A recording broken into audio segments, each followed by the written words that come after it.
Efesus pasal 2. Semuanya adalah kasih karunia. Kamu dahulu sudah mati karena pelanggaran-pelanggaran dan dosa-dosamu. Kamu hidup di dalamnya karena kamu mengikuti jalan dunia ini, karena kamu mentaati penguasa kerajaan angkasa, yaitu roh yang sekarang sedang bekerja di antara orang-orang durhaka.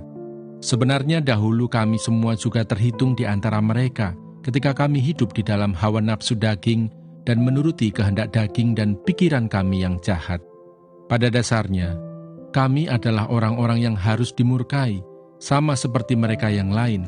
Tetapi Allah yang kaya dengan rahmat, oleh karena kasih-Nya yang besar yang dilimpahkannya kepada kita, telah menghidupkan kita bersama-sama dengan Kristus, sekalipun kita telah mati oleh kesalahan-kesalahan kita, oleh kasih karunia kamu diselamatkan, dan di dalam Kristus Yesus Ia telah membangkitkan kita juga dan memberikan tempat bersama-sama dengan Dia di sorga, supaya pada masa yang akan datang, Ia menunjukkan kepada kita kekayaan kasih karunia-Nya yang melimpah-limpah sesuai dengan kebaikan-Nya terhadap kita dalam Kristus Yesus.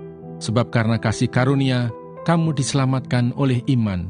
Itu bukan hasil usahamu, tetapi pemberian Allah. Itu bukan hasil pekerjaanmu. Jangan ada orang yang memegahkan diri. Karena kita ini buatan Allah, diciptakan dalam Kristus Yesus untuk melakukan pekerjaan baik yang dipersiapkan Allah sebelumnya. Ia mau supaya kita hidup di dalamnya. Dipersatukan di dalam Kristus.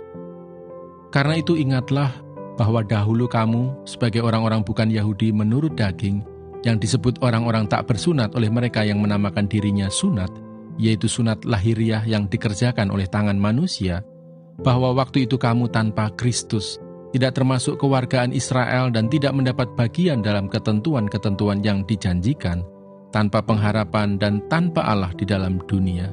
Tetapi sekarang di dalam Kristus Yesus, kamu yang dahulu jauh, sudah menjadi dekat oleh darah Kristus.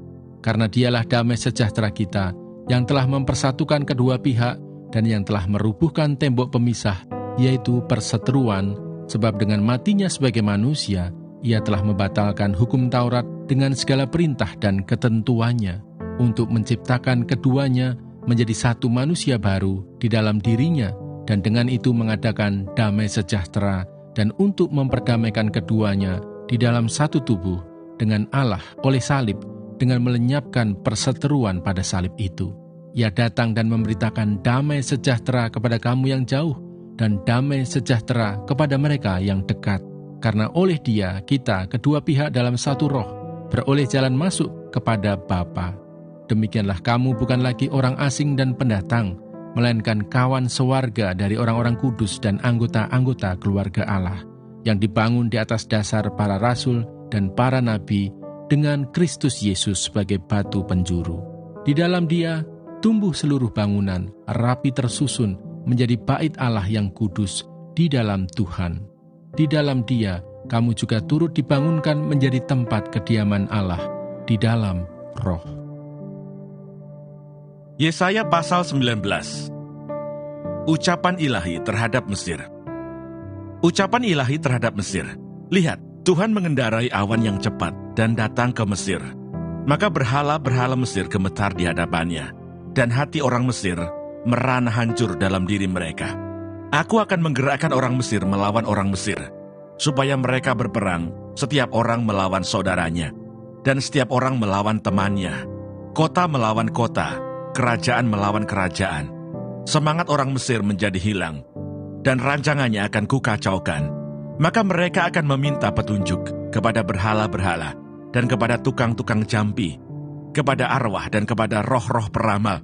Aku akan menyerahkan orang Mesir ke dalam tangan seorang tuan yang kejam, dan seorang raja yang bengis akan memerintah mereka. Demikianlah firman Tuhan, Tuhan semesta alam. Air dari sungai Nil akan habis, dan sungai itu akan menjadi tohor dan kering, sehingga terusan-terusan akan berbau busuk, dan anak-anak sungai Nil akan menjadi dangkal dan tohor. Gelagah dan teberau akan mati rebah. Rumput di tepi sungai Nil dan seluruh tanah persemaian pada sungai Nil akan menjadi kering, ditiup angin dan tidak ada lagi. Para nelayan akan mengadu dan berkabung. yaitu semua orang yang memancing di sungai Nil. Semua orang yang menjala di situ akan merana juga. Orang-orang yang mengolah lenan akan mendapat malu. Demikian juga tukang-tukang tenun kain putih. Mereka yang menenun akan remuk hatinya. Segala pekerjaan upahan akan bersedih hati. Para pembesar Zoan adalah orang-orang bodoh belaka. Para penasihat Firaun yang paling bijaksana memberi nasihat yang dungu. Bagaimanakah kamu dapat berkata kepada Firaun, "Aku ini anak orang-orang bijaksana, anak raja-raja zaman purbakala. Di manakah orang-orang bijaksanamu? Biarlah mereka mengumumkan kepadamu, serta memberitahukan apa yang diputuskan Tuhan semesta alam tentang Mesir." Para pembesar Zoan bertindak tolol. Para pembesar Memfis sudah terpedaya. Para pemuka suku-suku mereka telah memusingkan Mesir. Tuhan telah mencurahkan di antara mereka suatu roh kekacauan, dan mereka memusingkan Mesir dalam segala usahanya. Sehingga seperti seorang mabuk yang pusing waktu muntah-muntah, dan tidak ada usaha Mesir yang akan berhasil, yang dilakukan oleh pemimpin dan pengikut, oleh pemuka dan orang biasa. Pada waktu itu orang-orang Mesir akan seperti orang-orang perempuan. Mereka akan gemetar dan terkejut terhadap tangan Tuhan semesta alam yang diacungkannya kepada mereka. Maka tanah Yehuda akan menimbulkan kegemparan di antara orang Mesir, dan siapapun yang teringat kepadanya akan terkejut mendengar keputusan Tuhan semesta alam yang diambilnya mengenai mereka.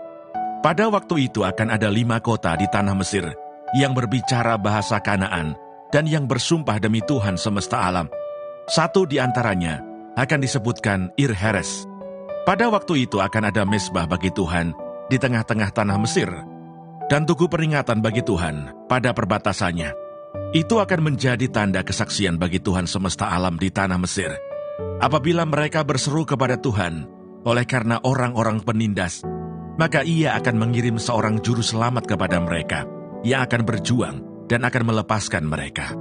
Tuhan akan menyatakan diri kepada orang Mesir, dan orang Mesir akan mengenal Tuhan pada waktu itu. Mereka akan beribadah dengan korban sembelihan dan korban sajian, dan mereka akan bernazar kepada Tuhan, serta membayar nazar itu. Tuhan akan menghajar orang Mesir, akan menghajar dan menyembuhkan, dan mereka akan berbalik kepada Tuhan, dan Ia akan mengabulkan doa mereka, serta menyembuhkan mereka.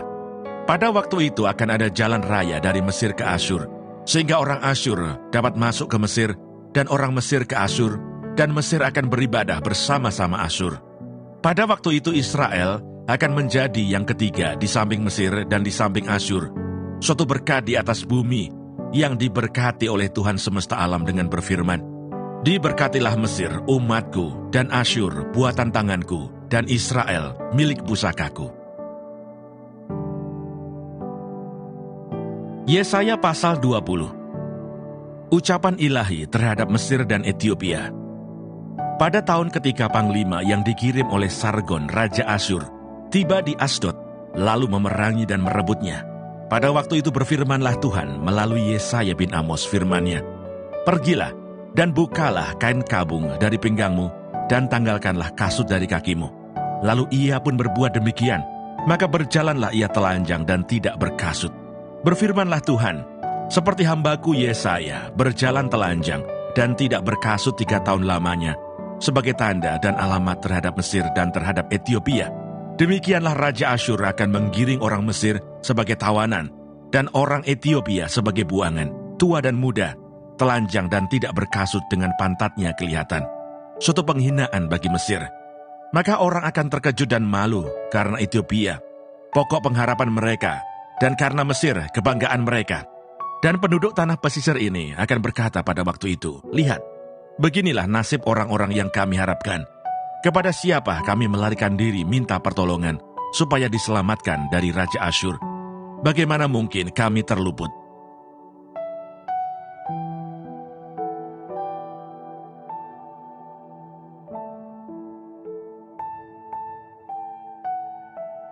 Yesaya pasal 21. Ucapan ilahi terhadap Babel. Ucapan ilahi terhadap padang gurun di tepi laut. Seperti puting beliung mendesing lewat di tanah Negeb, demikianlah datangnya dari padang gurun, dari negeri yang dahsyat. Suatu penglihatan yang kejam telah diberitakan kepadaku. penggarong menggarong, perusak merusak. Majulah hai Elam, kepunglah, hai Madai. Aku hentikan semua keluh yang ditimbulkannya. Sebab itu pinggangku amat sakit, sakit mulas menimpa aku, seperti sakit mulas perempuan yang melahirkan. Aku terbungkuk-bungkuk, tidak mendengar lagi. Aku terkejut, tidak melihat lagi. Hatiku gelisah, kekejutan meliputi aku. Malam hari yang selalu kurindukan itu sekarang menggentarkan aku. Orang sibuk menyajikan hidangan, mengatur tempat-tempat duduk, makan, minum. Tiba-tiba kedengaran, "Hai para panglima, siaplah tempur, minyakilah perisai." Sebab beginilah firman Tuhan kepadaku, "Pergilah, tempatkanlah seorang peninjau. Apa yang dilihatnya, haruslah diberitahukannya. Apabila dilihatnya pasukan, pasangan-pasangan orang berkuda, pasukan keledai, pasukan unta, maka haruslah diperhatikannya sungguh-sungguh dengan penuh perhatian." Kemudian berserulah orang yang melihat itu, "Di tempat peninjauan ya tuanku, aku berdiri senantiasa sehari suntuk, dan di tempat pengawalanku aku terpancang setiap malam. Lihat, itu sudah datang sepasukan orang, pasangan-pasangan orang berkuda." Lalu berserulah ia, katanya, sudah jatuh Babel, dan segala patung berhalanya telah diremukkan dan bertaburan di tanah. Hai bangsaku yang telah dipijak-pijak dan diinjak-injak, apa yang ku dengar dari Tuhan semesta alam, Allah Israel, telah kuberitahukan kepadamu." Ucapan ilahi terhadap Duma.